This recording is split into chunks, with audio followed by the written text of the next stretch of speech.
आज हम बात करने वाले हैं एक ऐसे विषय पर जिसे ज्यादातर लोग छुपाते हैं, लेकिन वही उन्हें अंदर ही अंदर खोखला करता है, लस्ट यानी वासना। और आज हम एक बहुत ही गहरी किताब ओवरकमिंग लस्ट का समरी लेकर आए हैं, जो ना सिर्फ इस आदत को समझने में मदद करती है, बल्कि इससे छुटकारा पाने का रास्ता भी दिखाती है। चलिए शुरू करते हैं। भाग 1, वासना क्या है। समझ से शुरुआत दोस्तों। सबसे पहले यह समझना जरूरी है कि वासना और प्रेम में जमीन आसमान का फर्क है। प्रेम किसी के लिए सम्मान, अपनापन और निस्वार्थ भावना होती है, लेकिन वासना सिर्फ शारीरिक सुख और कल्पनाओं की दुनिया में खो जाने की लालसा। लेखक बताते हैं कि वासना एक आदत नहीं, बल्कि एक आत्मविनाशक लत है। ये लत धीरे धीरे हमारे दिमाग को रिवॉर्ड सिस्टम के जरिए कंट्रोल करती है, जिससे हमें असली खुशी नहीं मिलती, बल्कि सिर्फ अस्थायी संतुष्टि। भाग 2, वासना कैसे पकड़ बनाती है। शुरुआत अक्सर मासूम होती है। इंटरनेट पर कोई तस्वीर, कोई फिल्म का सीन या स्कूल कॉलेज में की गई बातचीत। धीरे धीरे यह आदत बन जाती है। पोर्न देखना, हस्तमैथुन करना और बार बार उसी दुनिया में खो जाना। लेखक कहते हैं, हर बार जब हम वासना के लिए कुछ करते हैं, हमारा दिमाग डोपामीन रिलीज करता है। ये वही केमिकल है जो हमें खाने, गेम खेलने या तारीफ सुनने पर खुशी देता है। अब सोचिए, जब ये डोपामीन बार बार गलत वजह से आए, तो दिमाग को सिर्फ यही चाहिए होगा, और यही बनता है एक lust cycle. Desire, imagination, action, guilt, repeat.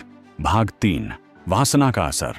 अकेलेपन की कैद। बहुत से लोग मानते हैं कि ये तो नॉर्मल है, सब करते हैं, लेकिन लेखक हमें यह सोचने पर मजबूर करते हैं, क्या ये हमें बेहतर इंसान बना रहा है या अंदर ही अंदर खोखला।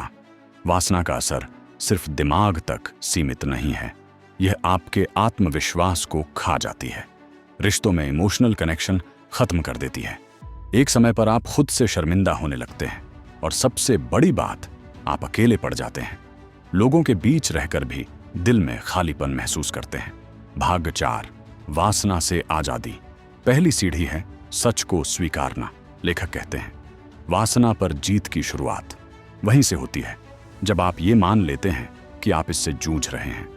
बहुत से लोग इस आदत को छोटी मोटी कमजोरी मानकर इग्नोर कर देते हैं, लेकिन जब तक आप इसे गंभीरता से नहीं लेंगे, तब तक इसका कोई समाधान नहीं निकलने वाला। जैसे ही आप अपने अंदर की इस लड़ाई को स्वीकार करते हैं, आप खुद को सशक्त बनाना शुरू करते हैं। भाग 5, बुरे ख्यालों का सामना। लस्ट थॉट्स कैसे कंट्रोल करें। अब सवाल उठता है, जब बुरे ख्याल आते हैं तो हम क्या करें। लेखक एक बहुत ही असरदार टेक्निक बताते हैं, इंटररुप्टेड पैटर्न। जैसे ही दिमाग में कोई उत्तेजक विचार आए, वहां से हट जाइए, कुछ और करने लगिए। पानी पीजिए, गहरी सांस लीजिए, या खुद से पूछिए, ये मुझे कहां ले जा रहा है। शुरुआत में ये आसान नहीं होगा, लेकिन बार बार ऐसा करने से दिमाग की वायरिंग बदलने लगती है, और यही है असली रीप्रोग्रामिंग। भाग 6, आत्मसंयम का अभ्यास। अकेले मत लड़ो। लेखक एक बहुत जरूरी बात बताते हैं, वासना से लड़ाई अकेले नहीं लड़ी जा सकती। आपको किसी ऐसे व्यक्ति की जरूरत है जिससे आप खुलकर बात कर सकें। कोई दोस्त, कोई मेंटर, कोई ग्रुप जो इसी जंग से लड़ रहा हो। जब हम अकाउंटेबिलिटी के साथ चलते हैं, तो स्लिप होने के बाद भी हम वापसी कर पाते हैं। भाग 7, जिंदगी को मकसद देना। खाली दिमाग शैतान का घर। वासना तब सबसे ज्यादा अटैक करती है जब आप बोर हो, फ्री हो या बिना किसी मकसद के जी रहे हो। इसलिए लेखक सुझाव देते हैं कि आपकी जिंदगी में कोई पैशन हो, कोई मीनिंगफुल गोल हो, कोई नया हुनर सीखिए, फिटनेस पर ध्यान दीजिए, दूसरों की मदद कीजिए, खुद को बेहतर बनाने में लग जाइए। जब आपका ध्यान अपने लक्ष्य पर होगा, तो दिमाग को लस्ट की तरफ जाने का मौका ही नहीं मिलेगा। भाग 8, गिरना और फिर उठना।